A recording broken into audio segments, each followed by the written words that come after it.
8h24, c'est Hervé Gattegno qui est là. Bonjour Hervé. Bonjour. Le parti pris d'Hervé.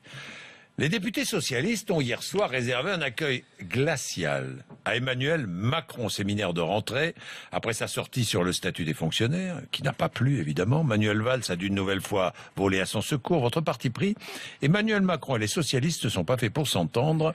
Mais qu'est-ce qui vous fait dire cela? Ce qui est étonnant, c'est qu'on s'en étonne encore au fond. Vous vous souvenez, il y a eu un tollé quand Emmanuel Macron a fait savoir qu'il n'avait pas sa carte du Parti socialiste. Il y en a eu un autre quand il a préféré aller parler devant le MEDEF qu'à l'université d'été du PS. Au fond, rien de tout ça n'est surprenant.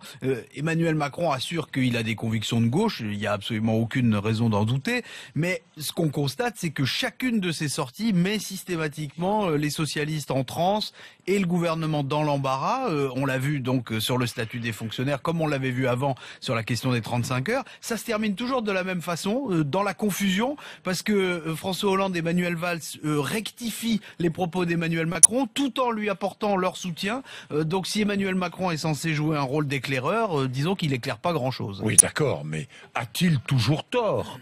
Est-ce que ce n'est pas la capacité à réformer qui est en jeu, quand même? Qu'il y ait des conservatismes chez les socialistes, ça c'est pas un scoop, mais enfin vous aurez remarqué que les socialistes n'ont pas le monopole du conservatisme en France. Cela dit, ce n'est pas non plus parce qu'Emmanuel Macron dérange la majorité qu'il a forcément raison. Ce qui est frappant dans le cas d'Emmanuel Macron, c'est que sa seule légitimité procède du président de la République qui l'a nommé, mais qui n'a jamais réussi à convaincre sa majorité, qui pourtant existe au Parlement, si bien qu'il faut à chaque fois que Manuel Valls fasse jouer le 49.3 pour faire passer les textes d'Emmanuel Macron en force, ça veut dire que plus Macron prétend déverrouiller l'économie, plus Valls verrouille le PS et la majorité. C'est paradoxal. Oui, le dernier exemple en date qui a fait grincer les dents au PS, c'est l'affaire du statut des fonctionnaires. Évidemment, qu'Emmanuel Macron a jugé inadapté au monde tel qu'il va. C'est vraiment un sacrilège, franchement. Mais politiquement, c'est pire en réalité. Oui. C'est un propos politiquement suicidaire, dans la mesure où la fonction publique fournit des bataillons d'électeurs aux socialistes.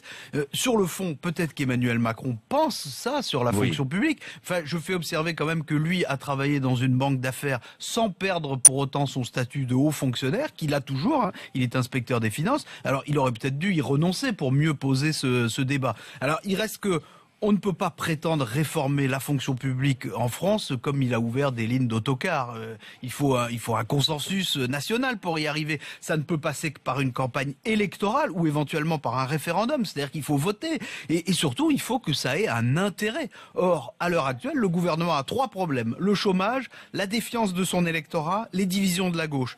S'en prendre au statut des fonctionnaires, ça ne résout aucun de ces 3 problèmes. Au contraire. Oui, mais Emmanuel Macron est l'un des ministres les plus populaires du gouvernement. Vous pensez que ça le rend intouchable ou pas? C'est le ministre de gauche préféré des électeurs de droite, de la même façon que Alain Juppé est le leader de droite préféré de la gauche. Ce qui protège Emmanuel Macron, c'est qu'il incarne le cap social-libéral de François Hollande. D'ailleurs, regardez... Ce sont ses convictions qui le protègent.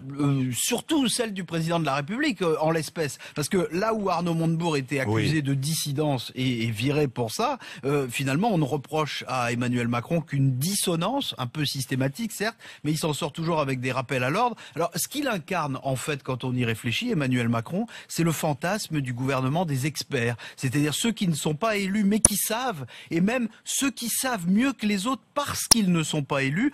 Ça s'appelle en réalité, vous le savez, Jean-Jacques, ça s'appelle la technocratie. Alors, Jean-Christophe Cambadélis, le premier secrétaire du PS, veut ressouder la gauche avec un référendum sur les régionales. S'il faisait un référendum sur les idées d'Emmanuel Macron, on verrait peut-être que ce ministre est plus consensuel qu'on ne le dit, parce que le consensus se ferait probablement contre lui. Bien, 8h28, vous êtes sur RMC, merci. Tiens, puisqu'on parle de la gauche, Pierre Laurent, le patron du Parti communiste français, est avec nous dans quelques minutes.